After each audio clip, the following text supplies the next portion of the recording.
Bumming with Bob. Let's have a few brews. We'll have some fun with the bum wine crew. So kick your feet up and grab you a beer. 'Cause damn, man, I'm glad that you're here.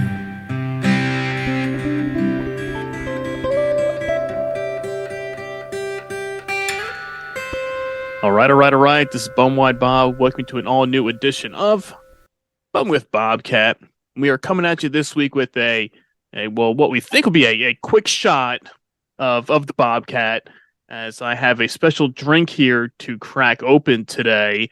But joining me after we've recovered from the Battle of the Booze tournament, the celebrations that have been ongoing for the past few weeks as we celebrated the Olde English 800 as the 2023 BumWineBob.com Battle of the Booze champion.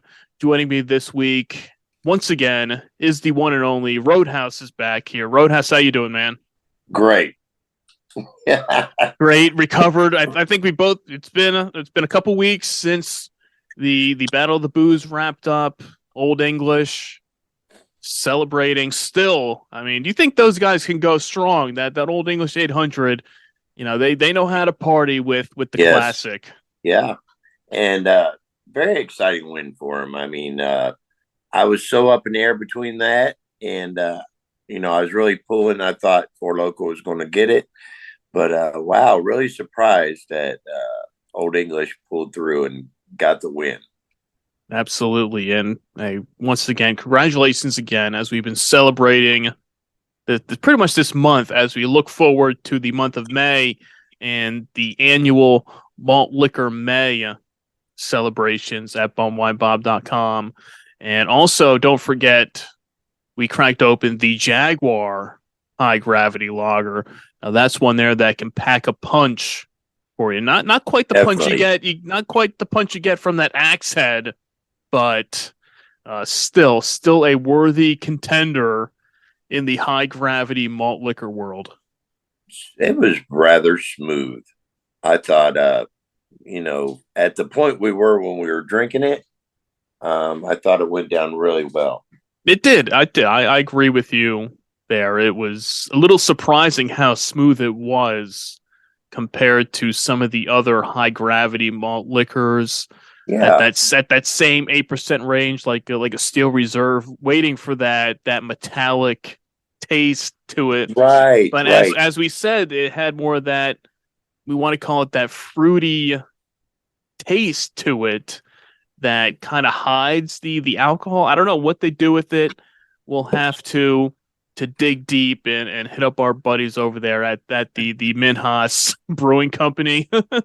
Yeah.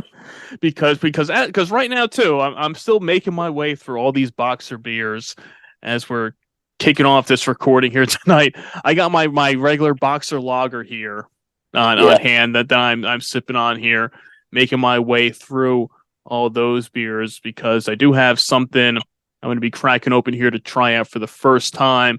But I know, Roadhouse, you're playing it safe tonight, keeping it simple with a fine Pilsner beer over there, right? Correct. I'm doing the Miller Lite tonight. I pulled a little bit of rye whiskey earlier when I got home from work, but that was just to take the chill and get it started. But yeah, I'm going to sit back with the Miller Lights and enjoy them tonight. Yeah. So what I came across in my travels, and I was debating this kind of a podcast that came out of nowhere. Definitely. And you go out there, you go searching, and ever since the Battle of the Booze, been thinking of, okay, what can we do next? What's next on the list? And I saw something pop up in my feed the other day related to the Steve Austin's The Broken Skull line of beers. And I'm pretty sure I think I talked about this when I had Efren on the podcast last month when I was drinking the Broken Skull American Lager. He had the Broken Skull IPA, which he was not a fan of. And like you know me, I am very hit and miss with IPAs. Usually more misses than hits. but I do like the regular Broken Skull. There's burp number one there. Now we know we're getting somewhere. I tried to be discreet. right there. So I saw in my travels a few weeks ago the new limited edition Broken Skull, the Double IPA, and I debated on picking it up then, but I was like, you know what?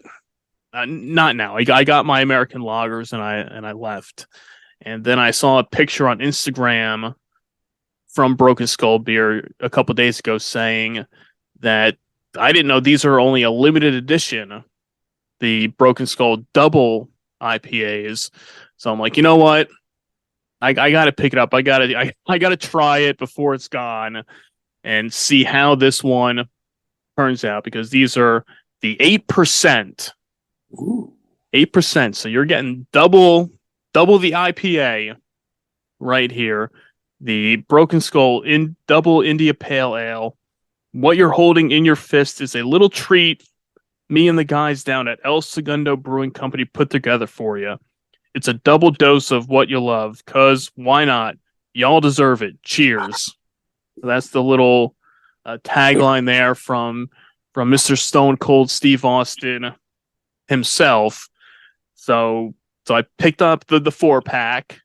I paid a premium for this. I mean, this was where I got it. Was $15.99. A 4-pack. A 4-pack. I mean, like, look, this is for a special occasion here. Yeah. But I mean, that's I'm sorry, but that's why I don't go down that craft beer route too often. Because of stuff like that. When it's $15.99 for 4. I mean, luckily they're 16-ounce cans. If they were 12-ounce cans, I mean, I'd be like, what the hell are you doing? But still, I mean, think of what you could get. You could get a 36 rack of boxer. You could get that for like $2 more, or what? I mean, like an 18-pack like of Miller Lite will probably run you about that same price. So I saw it. I was like, all right, you got me.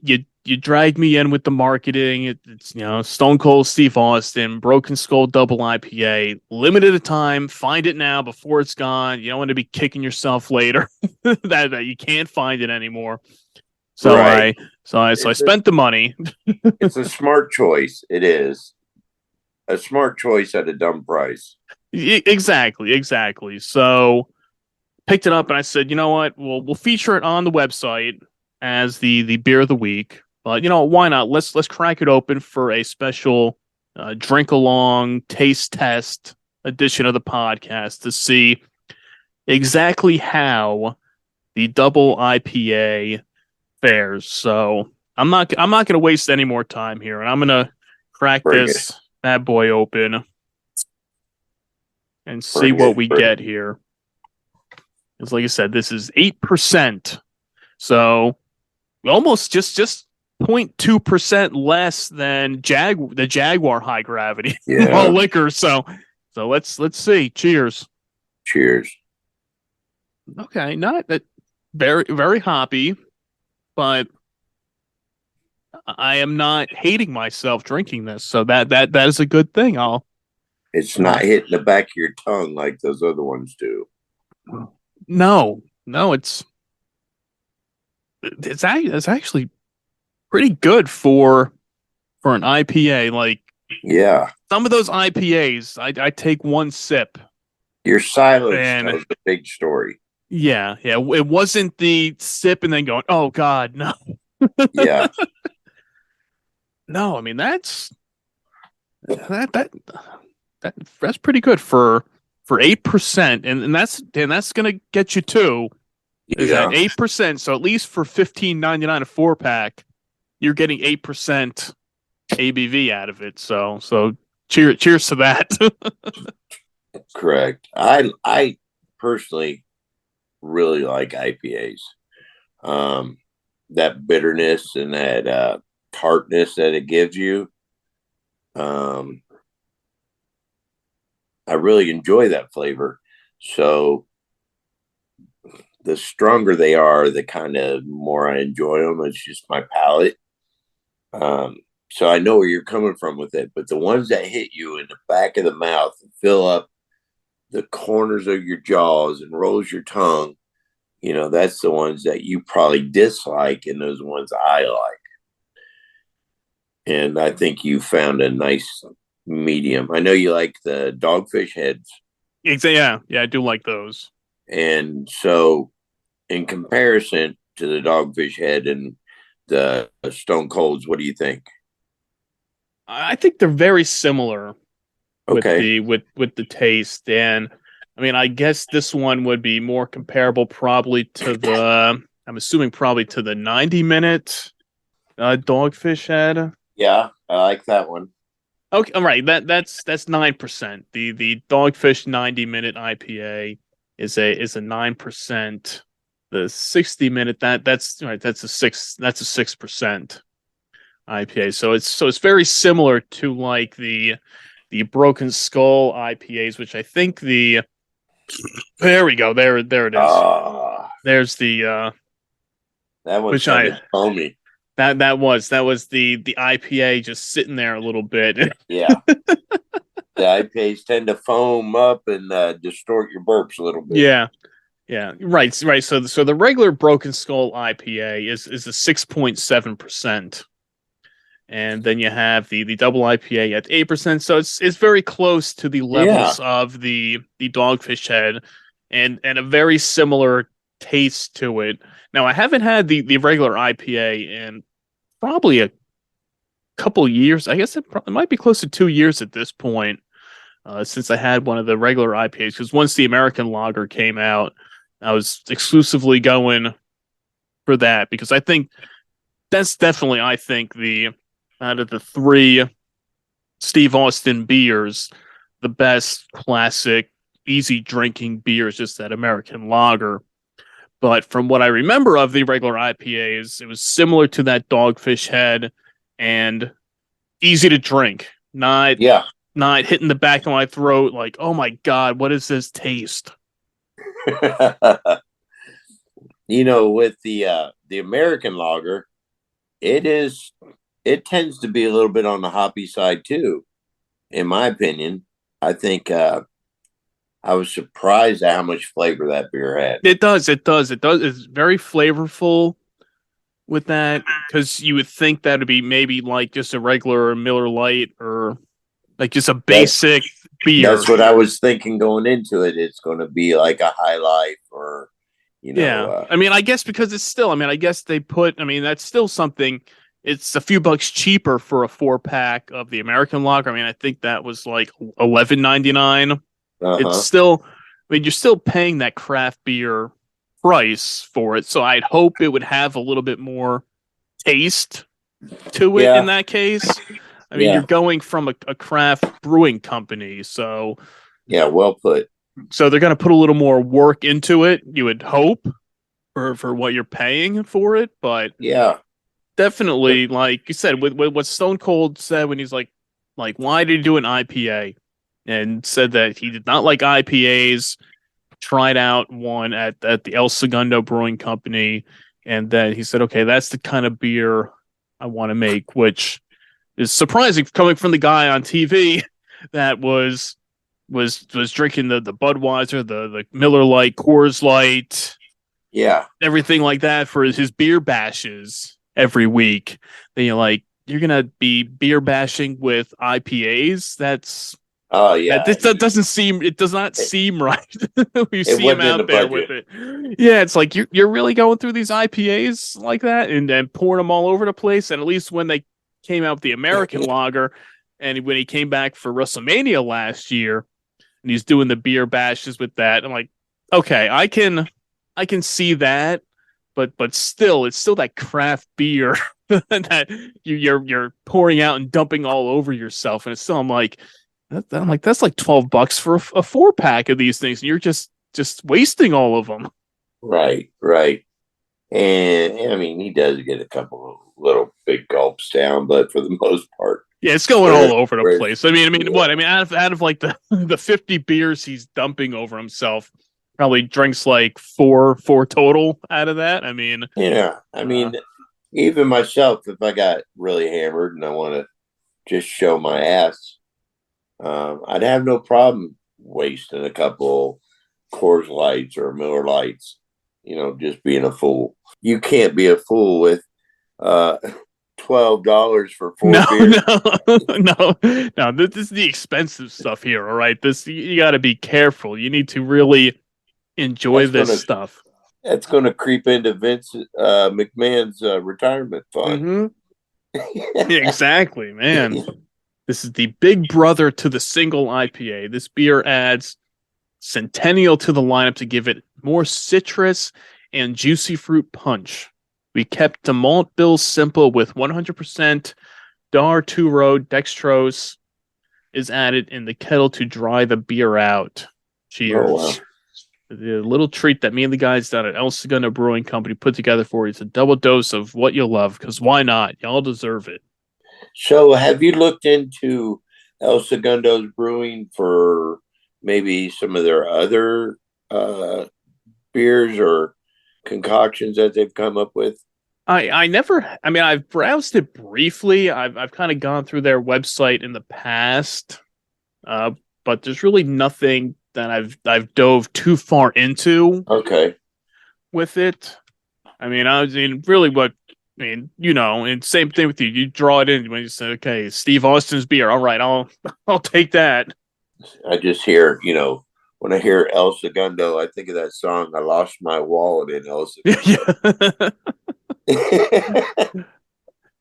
Yeah, But, they have a ton of beers. I don't know where they rank in the craft brewing world.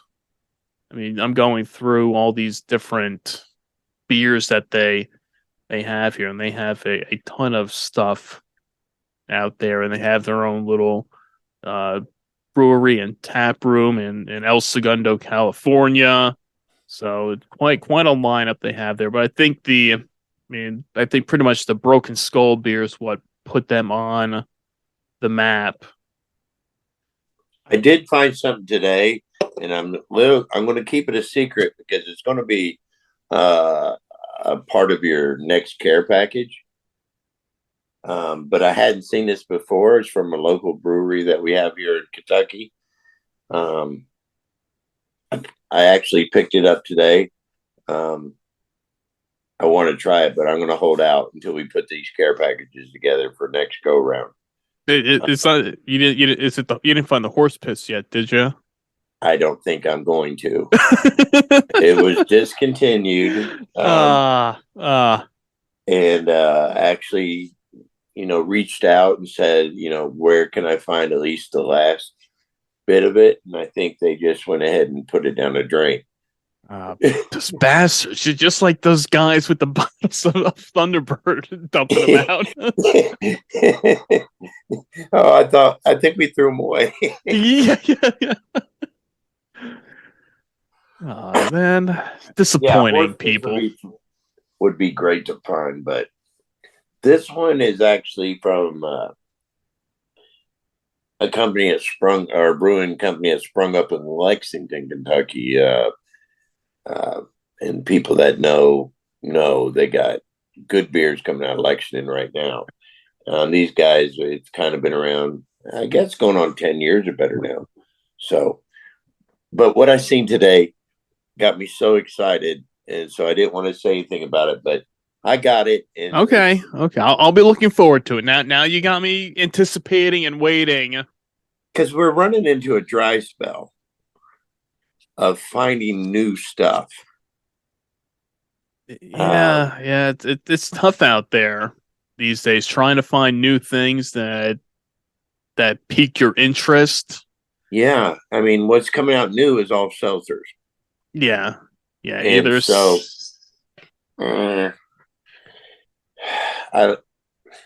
I've tried them. Yeah, they're okay. Seltzers and other like fake juice type drinks. Right. The like Lots of I headache. had somebody ask me if I had tried the like the Simply Lemonade hard drinks. Like, Yeah. the Simply Lemonade Limeade, like the ones you'd get at the supermarket, the jugs of like orange juice, limeade, Yeah. and all that stuff there, which are actually pretty good, juices if you try them out. You get them at the store. And Yep. then what was it last year they came out with the hard ones. And somebody asked me, did I try them yet? No, I've seen them before. It's kind of piques my interest a little bit. I saw recently that coming out in next year, I saw from Molson Coors was like the peace teas, like the peace tea, like the iced Oh teas yeah, in the yeah, yeah. cans. They're doing hard ones of those. There's the hard Arizona Oh iced yeah. teas as well out there. There's now the Sunny D vodka seltzer that's out there. I mean, the Death Row Records grape Happy Dad seltzer. So this is what you're looking at these days. Are all these either seltzers or like hard fruit type drinks, or like there was the hard monsters that are out there floating around too. We talked. I did the hard Mountain Dews. Yeah. So that's pretty much what you're looking at these days. Is all these companies coming up with these hard variations of existing like juices and drinks like that, which they have their space in the market out there, but it's nothing that I'm going to see and it's like, oh wow, I need to try this, or that's really piquing my interest with it. Right. And you sit here and tell me all these different ones, and in my mind, I'm lining up my summer. All right, I want to try these. I want to try the Simplies, and then you've got, like you said, you got to wonder: are we going to find them in our area? Right. Depends on where you can find this stuff and where it is. Is it available there? So yeah, it's a lot of different factors that go into it. Yeah, and you're really good at doing the research on finding what's in. But if I walk through the store at random and we've talked about it, and then I see it, then I'm like, boom, there it is. Yeah. But you look at the same coolers week after week, and we exchange pictures all the time of coolers that we come across, and it's sometimes it's always the same thing, but a lot of times when I send you pictures, it's more about, look at this bargain for this whole rack. This whole Right. I mean, the pricing here is, I gotta say, is great still. What we can get most of these tall boys for and stuff like that. And I told you about finding the tall boys a Heineken. Right, yeah. I had never seen those yet. And there's like really odd looking cans. They kind of stood out. So I got one of those. It was pretty good, but it looked like it kind of had to taste like it'd been on the shelf for a while too. Yeah. Been sitting for a little bit, but hey, still drank it. Yes, I don't care. Yes. Yeah. Power through it and you'll be okay. But that's the struggle that we're in, is trying to find something a little different. I'm not the same old day in, day out, same beer drinker.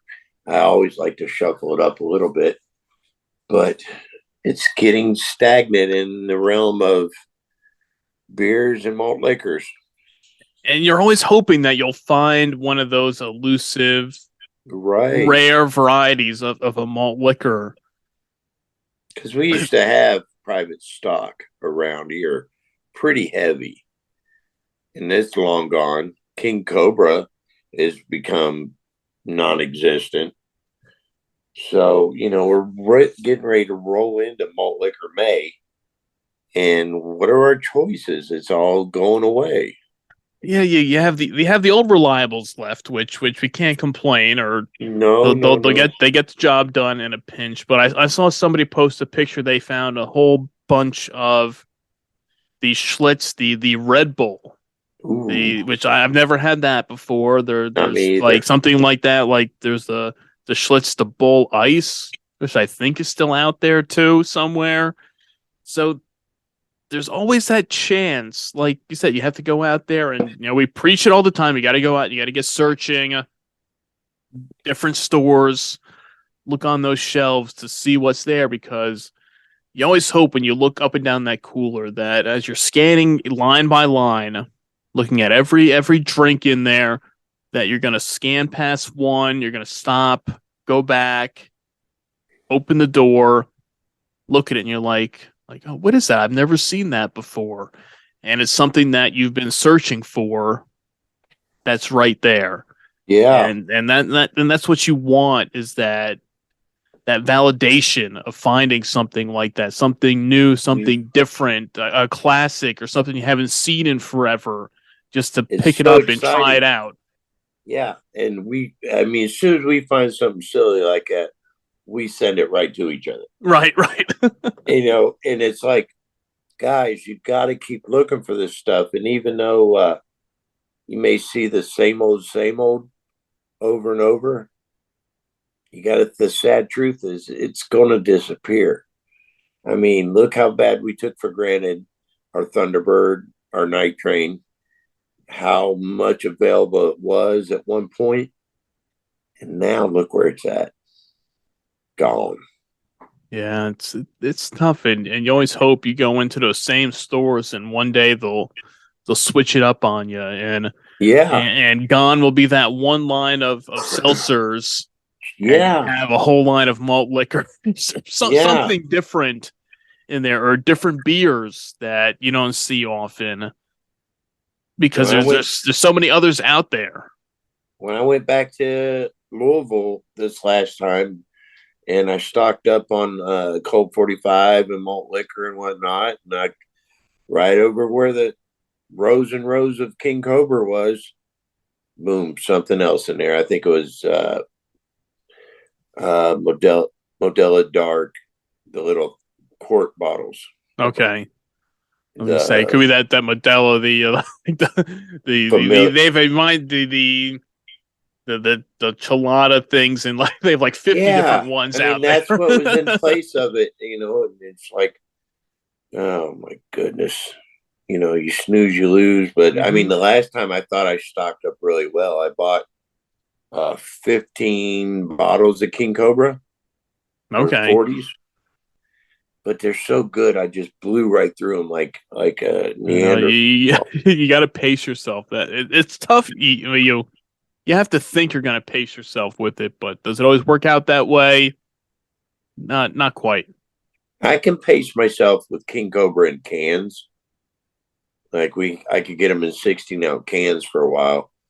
It wasn't so great, but in the 40s with that dark glass, something Hmm. about it just made them smooth as a motherfucker. Yeah, yeah. Because you can't see where you're at, so you just keep drinking and drinking. And next Yes. thing you know, you look down at that bottle and you're like, oh, okay. Well, I got Okay. another one. I'll just crack it. Where one would be enough, you can't see it. And when you're drinking a 40 and you get down to the swell, seeing the end of it in your mind satisfies you. But when you just turn up and then all of a sudden it's gone, you have that void. So you go grab another one Yeah. and get it. You're trying to just achieve that high again. Like we always say, that Yes. first sip and that first experience of it. You go back and you're like, oh, I need it. Okay, one more. It's not gonna hurt. One more. Yeah. It's not you can't reproduce it, but we will keep trying. Hey, that's what you got to do here. It's all for the fun of it, to see see what we can do with it. We always turn into like lecturing on how important it is to cherish this cheap shit. Yeah, you need to cherish it out there. One day people are going to stumble across these podcasts and be like, oh, these guys were really telling the truth. Right. We should have respected the malt liquors of the world, because now they're all gone, and we took them all for granted for years and years. We have nothing to show for it now. You think that next generation going back and listening to vintage podcasts and hear us talk about this shit. Like, oh, these guys were legends. Yeah, these guys know what they were talking about. We only seen pictures of this stuff. Yeah. They say we're all crazy. But no, we're telling the truth here, guys. There we go. All right, just finish off that double IPA. Overall, a solid beer. I have to give it a lot of credit. It has that, if you're looking for that IPA taste, you're gonna get it, but it's not too overpowering with it. Like, I still have the aftertaste. I mean, it's hard to describe. I don't know what exactly that IPA taste is. Like, I can't. It's like, you always want to say it's the hoppy taste. We always joke a lot and say it's like dirt or pine cones, like the earthy taste to it. You're right, but because it does linger a bit, but it's not too overpowering with it. You will beg for mercy, and that's the bottom line, because Stone Cold said so. But yeah, I'd say I'm pleasantly surprised with this double IPA here. Is it coming on to you now? I mean, it is. I do feel I got a nice little buzz going off of that 8%. Not too much, but I mean, it's only the 16-ounce can. If it was a 24, then I could see that being a lot more prevalent with the buzz. But I do feel it with that. And it's funny because I still have that taste, because it takes a while to get that IPA taste out of your mouth. Yeah. And I still had some of the Boxer with me, and going back and taking a sip of that, it's a very awkward taste between that the regular Boxer beer taste with the IPA still in your mouth. I missed that Boxer beer. That little bit of care package you sent me, I flew through that Boxer. I enjoyed it. I loved it. I really liked the ice. It was a different taste. It took me to a different place. Very good. I was just wondering with your double IPA, the buzz coming in and how, see, hops is in cannabis family. So it's a natural muscle relaxer. Okay. So when I have IPAs and I'm 2 or 3 in, my speech is terrible. I mean, my tongue's just, it's worse than when, well, you heard me at my worst, and it's in the archives and hidden. Well, that and after the last one with after the Olde English and the Four Loco USA and the Jaguar, it was getting a little questionable at that point too. So. Right. But it's worse with when I do IPAs. I can only have 2 or 3, not even be drunk or getting. I just am chilled. My body's chilled. So that's what that hops with it being in the cannabis family. Yeah, I never thought of it that way before, but that does make a lot of sense now with it, that it's more of the relaxed feeling. Yeah. With that there. Totally.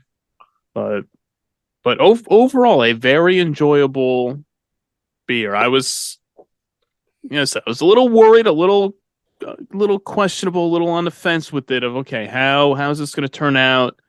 I'm a little weary of IPAs. Now you're throwing me a double IPA now. So that's double the IPA goodness in here. But they do hide it well. Very drinkable beer. So Stone Cold, you did a great job with the double IPA. And if you ever want to come on the podcast and chat about it, the offer is always on the table. You can come on here anytime you want to drink Broken Skull IPAs, double IPAs, American lagers. You let me know. Whatever you want to drink and bring along, we'll be happy to oblige to your request. I think he will. All right, you hear that, Stone Cold? We're laying down a challenge to you to come on here on the podcast on Bone with Bobcat and throw back some a couple rounds. You can do a vodka drink, you can do a tequila drink, you can do an IPA drink, you can do an American lager drink. We'll do it all, you know. Yeah. We'll do one bourbon, one scotch, one beer. We'll go down the line. We'll make it happen. We'll have you thorough good. Oh yeah. Only the best here when it comes to Bone with Bobcat and the podcast. And as we said, we're just kind of a little quick hit. Well, as quick as we get here on the podcast. But after, like you said, after the Battle of the Booze tournament wrapped up, gave everybody a couple weeks to kind of reset. Because I mean that's like prime time stuff. I mean that's a lot of work, a lot of fun, a lot of action with the voting, people getting out there, sharing, taking part of it. I look forward to the Battle of the Booze every year, and we're looking forward to it again next year. So after this year's tournament wrapped up, kind of take a little break, relax for a week or two, and get back in because we're right around the corner to Malt Liquor May. And as we said, well, we're out there, fingers crossed, hopefully searching for something new, something different. If not, no worries. We'll stick with the classics because you can't go wrong with those. Agreed.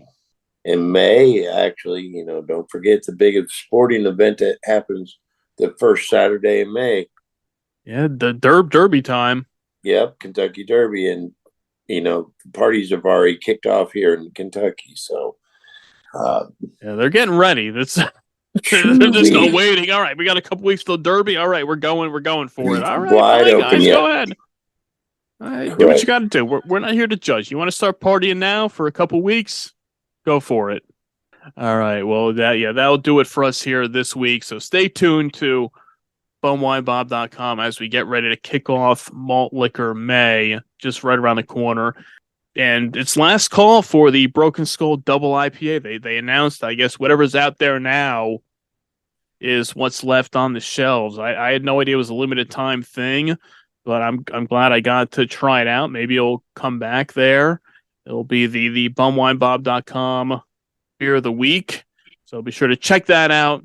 Check out Roadhouse. Give him a follow out there at Roadhouse71 on the Instagram.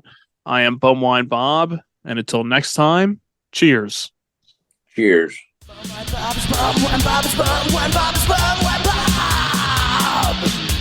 I need a beer.